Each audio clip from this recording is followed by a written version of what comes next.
Hello guys. तो आप लोग कैसे हैं? मस्त। तो जल्दी आगे जो पढ़ना था उसको चालू करते हैं। जो बचा हुआ टॉपिक है, तो आगे जो बचा हुआ टॉपिक है वो है धातुओं की प्राप्ति। मतलब कि जो धातुएं होती हैं उसे कैसे प्राप्त किया जाता है। तो हम जानते हैं कि जो धातुएं होती हैं, धातुएं क्या होती हैं कि भूमि का जो है भूपर्पटी है उससे प्राप्त किया जाता है, भूमि से।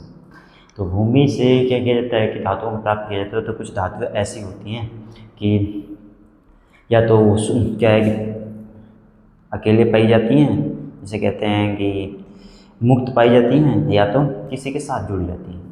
तो कुछ ऐसी धातुएं हैं जो सक्रियता श्रेणी होती है, उस सक्रियता श्रेणी से जो ऊपर धातुएं आती हैं वो सब क्या होती हैं कि किसी न किसी धातु के साथ वो क्या होती है, जुड़ी रहती है। मतलब कि वो मुक्त नहीं पाई जाती।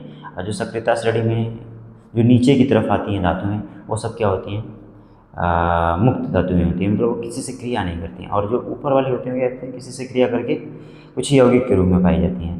तो आइए हम लोग पढ़ते हैं धातुओं की प्राप्ति। तो अगली हेडिंग लगाते हैं धातुओं की प्राप्ति। तो लगाते हैं हेडिंग क्या, धातुओं की प्राप्ति। हम लोग अगली हेडिंग लगा रहे हैं धातुओं की प्राप्ति। जो अगली हेडिंग है वो क्या है, धातुओं की प्राप्ति।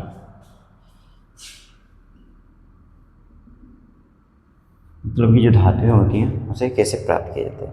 तो भूपर्पटी, जो भूपर्पटी हमारी है, भूपर्पटी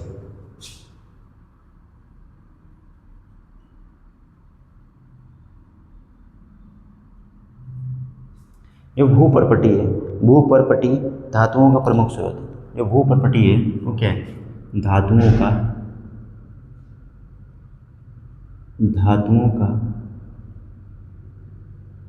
प्रमुख स्रोत है। जो हमारी भूमि है, भूपर्पटी है, जो भूमि की ऊपरी परत है, वो धातुओं के प्रमुख स्रोत है। उसके बाद हमारा समुद्र, समुद्र में भी कुछ धातुएं क्या होती हैं, पाई जाती हैं। तो कुछ धातुओं के लिए भी क्या है, कुछ धातुओं के लिए समुद्र भी क्या उसका स्रोत है। तो आगे लिखते हैं समुद्री जल भी कुछ धातुओं का स्रोत है। समुद्री जल भी क्या है, कुछ धातुओं का स्रोत है। समुद्री जल कुछ धातुओं का, कुछ धातुओं का स्रोत है। कुछ धातुएं समुद्र जल से प्राप्त होती हैं, और कुछ ऐसी धातुएं हैं जो क्या होती हैं, लगभग सभी धातुएं क्या होती हैं, भूपर्पटी से प्राप्त होती हैं। तो ये दो प्रकार की होती हैं, एक क्या है ना, मुक्त होती है और एक संयुक्त होती है। मतलब ये कुछ धातुओं के साथ मिलकर यौगिक के रूप में पाई जाती हैं, और कुछ धातुएं क्या होती हैं कि मुक्त होती हैं। पता ना, जो सक्रियता श्रेणी में ऊपर होती हैं वो क्या होती हैं कि संयुक्त होती है। मतलब कि कह सकते हैं कि वो क्या होती है, किसी यौगिक के साथ जुड़ी होती हैं। और जो धातुएं क्या होती हैं, मुक्त होती हैं, वे धातुएं हम कह सकते हैं कि क्या होती है, मुक्त होती हैं। तो वो सक्रियता श्रेणी में नीचे होती हैं। मतलब कि सक्रियता श्रेणी में नीचे होती है तो इससे किसी से क्रिया नहीं करती। जब किसी से क्रिया नहीं करती तो मुक्त अवस्था में पाई जाती है। तो अगली जो हेडिंग है वो क्या है हमारी, कि जो धातुएं होती हैं मतलब दो प्रकार से पाई जाती हैं, एक मुक्त अवस्था में, एक संयुक्त अवस्था में। तो आगे देखते हैं क्या धातुओं की जो पाई जाती हैं। तो अगली हेडिंग है हमारा मुक्त या स्वतंत्र अवस्था में। जो अगली हेडिंग हो क्या है, मुक्त या स्वतंत्र अवस्था में। मुक्त या स्वतंत्र अवस्था में, स्वतंत्र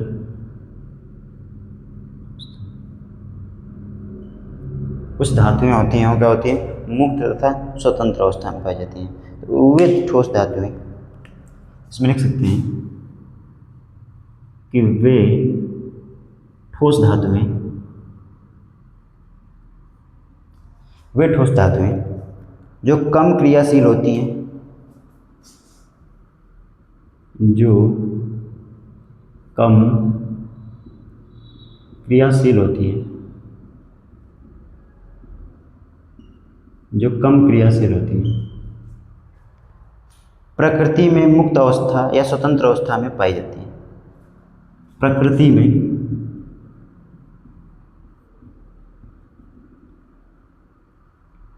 मुक्त या स्वतंत्र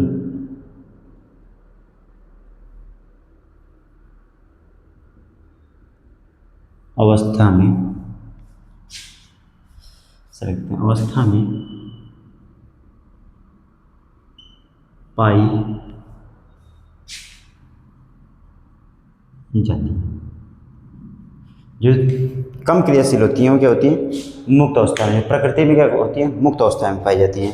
जैसे हमारा क्या हो गया, एग्जाम्पल के तौर पे लिख सकते हैं, एग्जाम्पल के तौर पे लिख सकते हैं क्या, AU AG और CU कॉपर। ये सब जो धातुएं होती हैं वो क्या होती है, कम क्रियाशील होती हैं, क्योंकि जो सक्रियता श्रेणी है वो सबसे, जो सक्रियता श्रेणी में नीचे आती है। जैसे हमारी सक्रियता श्रेणी क्या है, कहो ना कैसे मांगे आलू जिनके फेरे ऐसन पड़े हैं, क्यों हाँ जी आगे आऊँ। तो ये जो हाइड्रोजन से क्या है, हाइड्रोजन मतलब ये क्या है, ये हमारी जो क्रियता श्रेणी होती है उस क्रियता श्रेणी में कॉपर हो गया, मरकरी हो गया, सोना हो गया, AU हो गया, ये सब क्या है, कम क्रियाशील है। ये क्रियाशीलता का क्या है, क्रियाशीलता का क्या है, घटता क्रम है। क्रियाशीलता क्या है, घटता क्रम है। और क्रियाशीलता घटम मतलब ऊपर की जो सब धातुएं हैं सबसे अधिक क्रियाशील है और नीचे की जो धातुएं हैं कम क्रियाशील है। तो ये जो धातुएं होती है कम क्रियाशील होने की वजह से क्या होती हैं, प्रकृति में मुक्त अवस्था में पाई जाती हैं। और आगे देखते हैं अब दूसरा, संयुक्त। आप क्या देखते हैं, इसको रहने देते हैं, देखते हैं संयुक्त अवस्था। क्या देखते हैं, संयुक्त अवस्था। किस अवस्था में, संयुक्त मतलब कि किसी न किसी से जुड़ी रहती है, संयुक्त अवस्था। कुछ धातुएं होती हैं जो क्या कहती हैं, संयुक्त अवस्था में पाई जाती हैं। जैसे हम कह सकते हैं कि वे ठोस धातुएं, लिख सकते हैं कि वे ठोस धातुएं, वे ठोस धातुएं जो क्रियाशील होती हैं, जो क्रियाशील होती हैं, जो क्रियाशील होती हैं प्रकृति में संयुक्त अवस्था में, प्रकृति में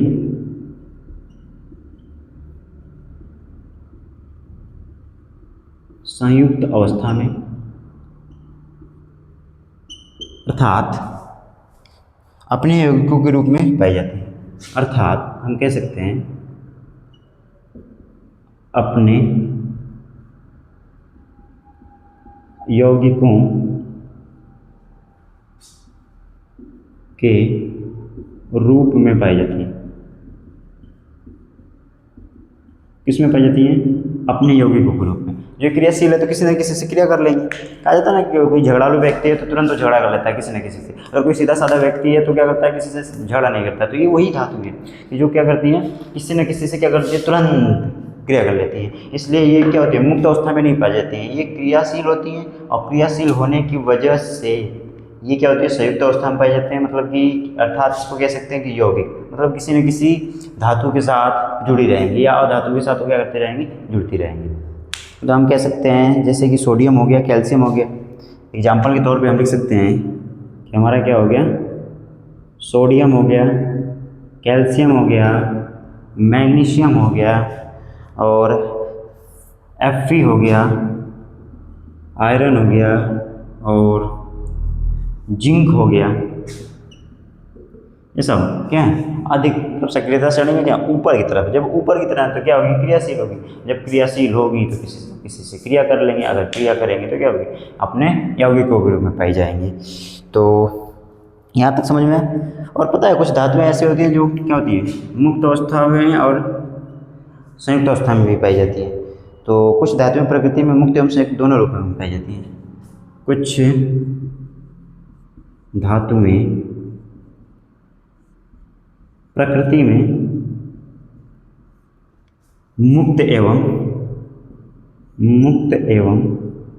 संयुक्त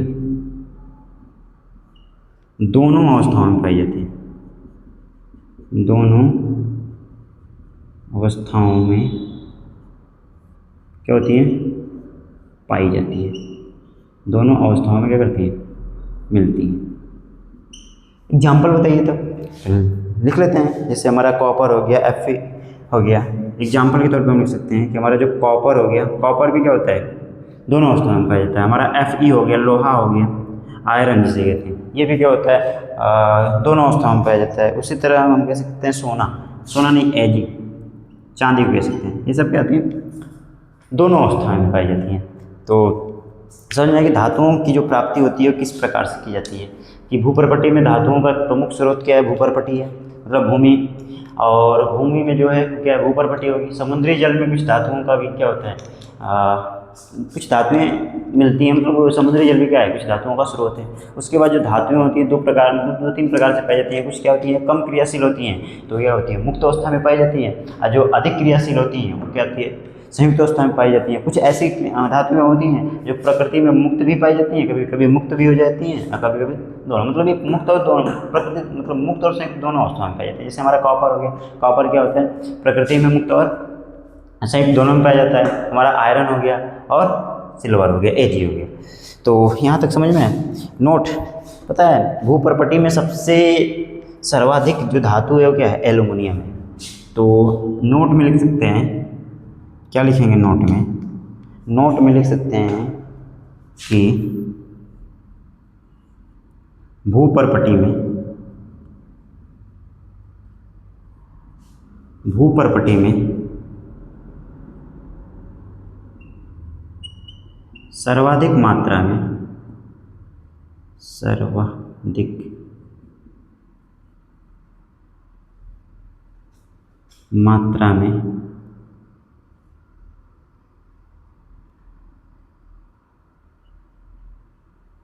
पाई जाने वाली धातु,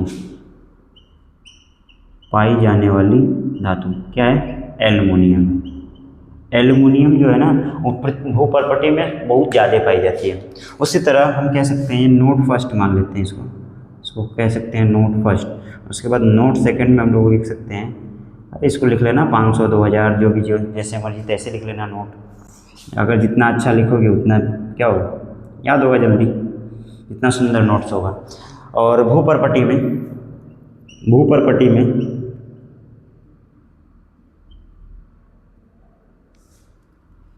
भूपर्पटी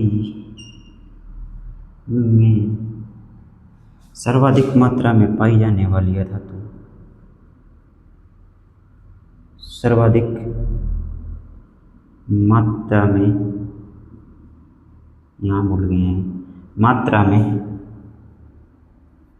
पाई जाने जाने वाली अधातु पता है क्या है, ऑक्सीजन। क्या है, जो हमको जीवन दान देती है। पृथ्वी में सर्वाधिक मात्रा में पाई जाने वाली अधातु कौन सी है, ऑक्सीजन। ये क्या हमारी ऑक्सीजन, इसका नाम क्या है, ऑक्सीजन, इसका नाम क्या है, ऑक्सीजन। इसके बाद इसका नाम क्या है, एल्यूमिनियम। इसका नाम क्या है, एल्यूमिनियम। इसका नाम क्या है, एल्यूमिनियम। मतलब सर्वाधिक मात्रा में पाई जाने वाली धातु क्या है, एल्यूमिनियम है। और कम मतलब कि सर्वाधिक मात्रा में पाई जाने वाली अधातु क्या है, ऑक्सीजन है। तो भूपर्पटी में सबसे ज़्यादा धातु कौन सी पाई जाती है, एल्युमिनियम। और सबसे ज़्यादा अधातु कौन सी पाई जाती है, सर्वाधिक मात्रा में ऑक्सीजन। तो यहाँ तक समझ में। इसके बाद आगे बढ़ते हैं। तो चलिए इसके बाद आगे बढ़ते हैं, आगे क्या पढ़ना है देखते हैं। आगे अगली हेडिंग लगाओ खनिज। आगे जो पढ़ना है वो क्या पढ़ना है, खनिज। तो हम लगाते हैं अभी जो ओके, खनिज मतलब खनिज होता क्या है, इसे खनिज कहते हैं।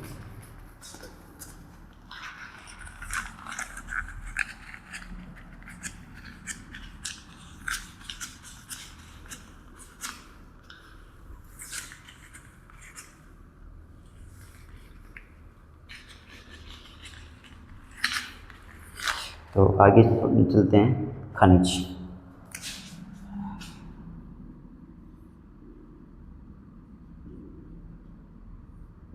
देखो खनिज क्या होता है। प्रकृति में धातुएं जिन यौगिकों के रूप में पाई जाती हैं उन्हें क्या कहते हैं, खनिज। मतलब कि वो या तो मिट्टी के साथ, कंकड़ के साथ, या कुछ धातुओं के साथ यौगिक के रूप में पाई जाती हैं, उन्हीं को क्या कहते हैं, खनिज। तो आइए लिखते हैं कि खनिज किसे कहते हैं। तो लिखो, प्रकृति में धातुएं,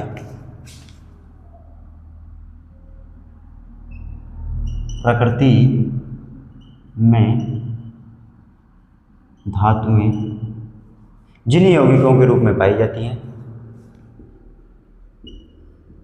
जिन यौगिकों के रूप में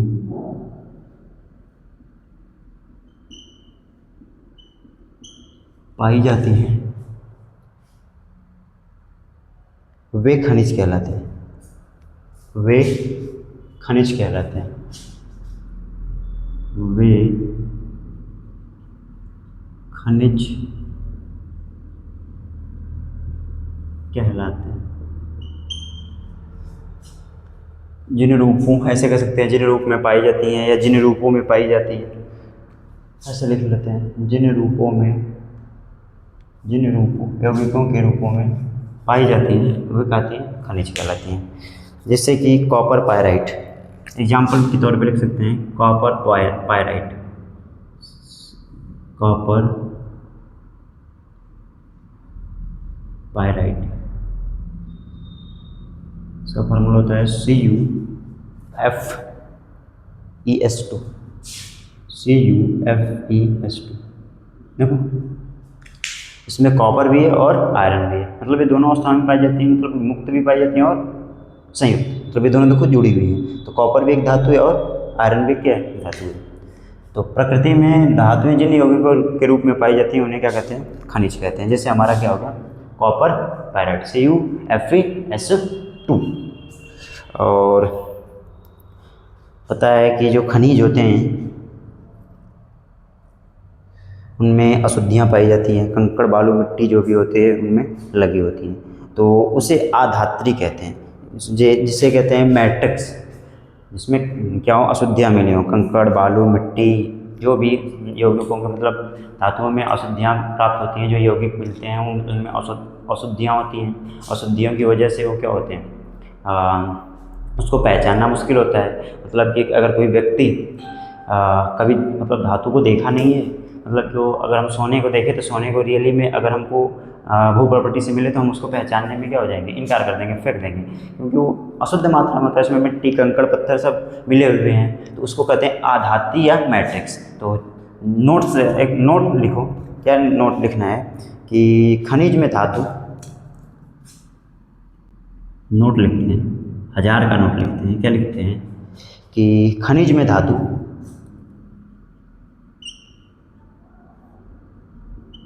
खनिज में धातु या उसके यौगिक के साथ, धातु या उसके यौगिक के साथ अशुद्धियों के रूप में कंकड़ बालू, अशुद्धियों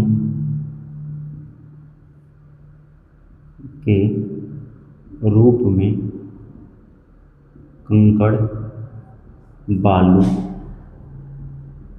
मिट्टी, कंकड़ बालू मिट्टी आदि मिश्रित रहते हैं, आदि मिश्रित रहते हैं, आदि मिश्रित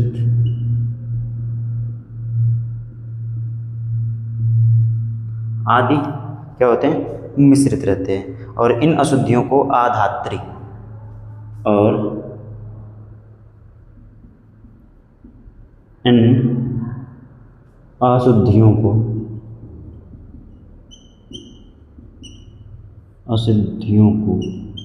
आधात्री, आधात्री,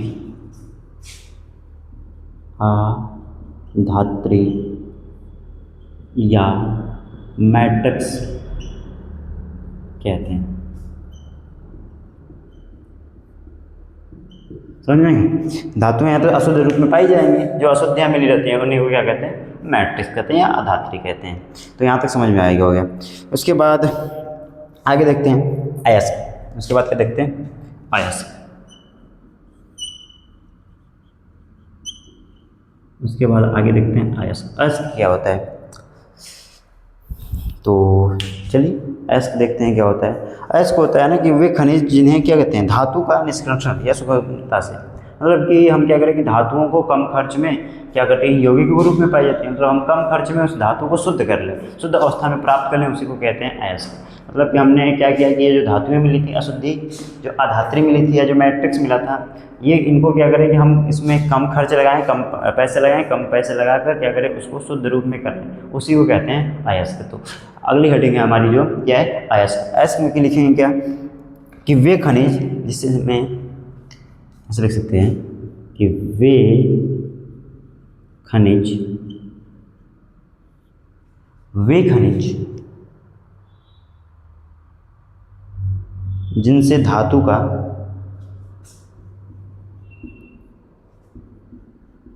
जिनसे धातु का निष्कर्षण, निष्कर्षण, जिनसे धातुओं का निष्कर्षण सुगमता तथा सुगमता तथा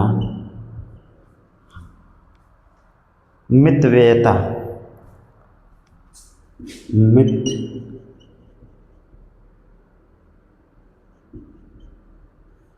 इसे कहते हैं कम खर्च, मितव्ययता, इसे कहते हैं कम खर्च के साथ किया जाता है, कम खर्च के साथ किया जाता है, कम खर्च के साथ किया जाता है, अयस्क कहलाते हैं, किया जाता है अयस्क,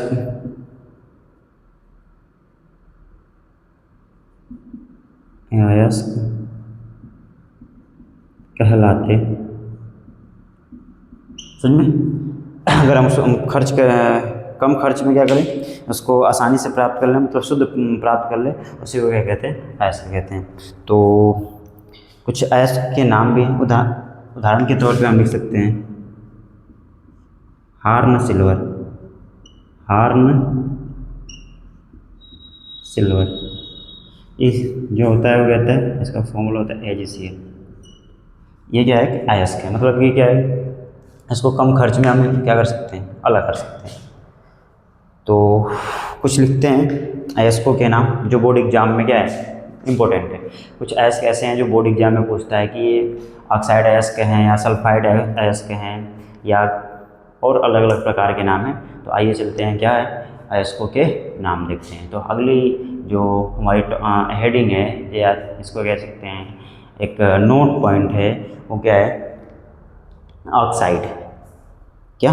ऑक्साइड अयस्क। क्या है? ऑक्साइड अयस्क।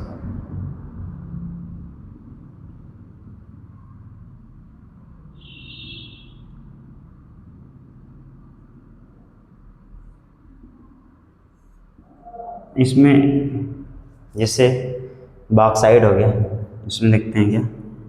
ऑक्साइड इसमें होता है बॉक्साइड। जो बॉक्साइट है उसका फार्मूला होता है Al2O3, Al2O3 × 2H2। ये क्या है? एल्युमिनियम का क्या है? अयस्क है, इसे कहते हैं बॉक्साइट। उसी तरह होता है कोरंडम। उसी तरह क्या है? कोरंडम।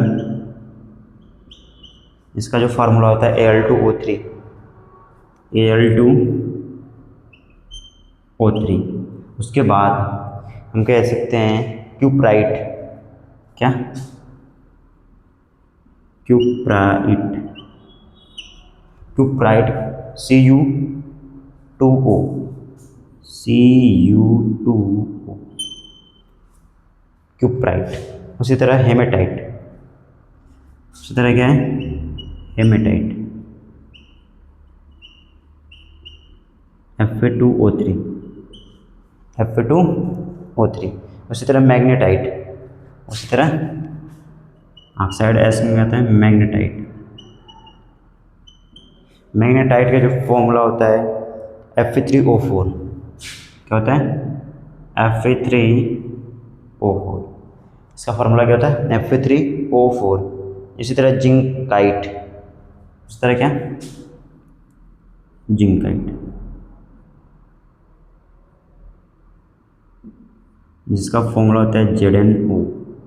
ये सब क्या हैं ऑक्साइड एस है, जिसमें ऑक्सीजन जुड़ी हुई है, सब में ऑक्सीजन जुड़ी हुई है। देखो इसमें भी, इसमें भी, इसमें भी, इसमें भी, और यहाँ पर हर जगह क्या है ऑक्सीजन जुड़ी है, इसलिए इसका नाम क्या पड़ गया ऑक्साइड अयस्क। इसका नाम क्या पड़ गया ऑक्साइड अयस्क। उसके बाद लिखते हैं कार्बोनेटो एस्क, कार्बोनेटो अगली हेडिंग क्या है कार्बोनेटो एस्क, कार्बोनेटो एस्क।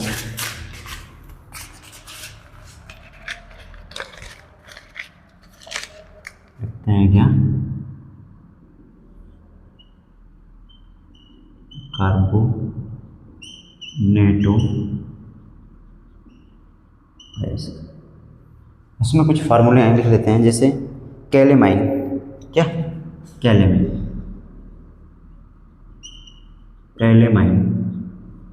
कैलेमाइन का फार्मूला क्या है ZnCO3। उसी तरह सीरोसाइट, क्या सीरोसाइट का जो फॉर्मूला होता है क्या होता है PbCO3। ओके। उसके बाद लाइमस्टोन CaCO3,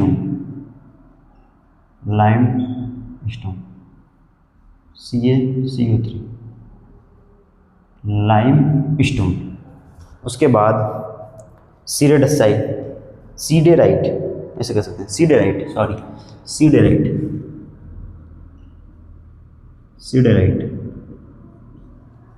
का जो फॉर्मूला होता है FeCO3। तो ये कैसे हैं कार्बोनेटो एस्क। देखो इसमें भी कार्बोनेट है, इसमें भी कार्बोनेट है, इसमें भी कार्बोनेट है, और इसमें भी कार्बोनेट है, इसलिए इन एस्को का नाम क्या पड़ा कार्बोनेटो एस्क। उसी तरह होता है सल्फाइड एस्क। सल्फाइड एस्क में क्या होगा सल्फाइड होगा। तो अगला तीसरा जो है वो क्या है सल्फाइड एस्क। अगला जो तीसरा वो क्या है सल्फाइड एस्क।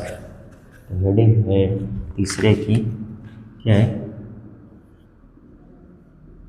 सल्फाइड। ये सब याद कर लेना क्योंकि इसमें कोई समझाने वाली चीज़ नहीं है। अयस्क,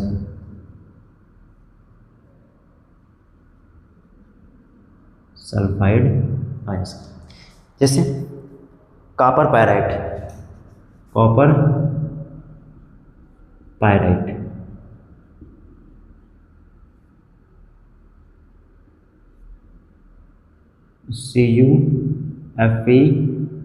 देखो इसमें सल्फर है इसलिए इसका नाम हो गया सल्फाइड। उसी तरह अर्जेंटाइट,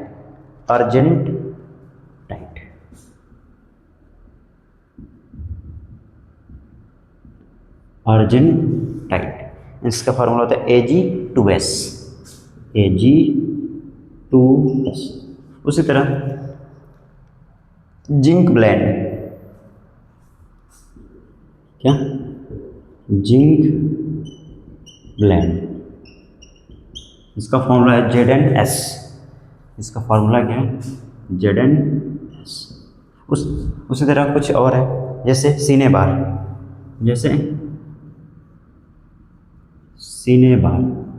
HGS, सी। उसी तरह आयरन पायराइट, उसी तरह आयरन पायराइट, आयरन पायराइट जिसे कहते हैं Fe2S, Fe2, Fe2 आदि। ये सब क्या है? Sulphide acid. मतलब इसमें क्या है? सल्फर है, इसलिए इनका नाम क्या पड़ा? Sulphide acid. उसके बाद देखते हैं कुछ हैं और, जैसे कि क्लोराइड एसिड, जिसमें क्या होगा? क्लोरीन होगा। इसका नाम क्या है? Chloride acid. जैसे हार्न सिल्वर, क्या? हार्न सिल्वर, जिसका फॉर्मूला होता है AgCl। उसी तरह हम कह सकते हैं कार्नेलाइट, क्या दूसरा फॉर्मूला क्या है? कार्नेलाइट। इसमें होता है क्या? KCl MgCl2, KCl MgCl2 6H2। इसका फार्मूला क्या होता है? KCl MgCl2 6H2 आदि सब, क्या?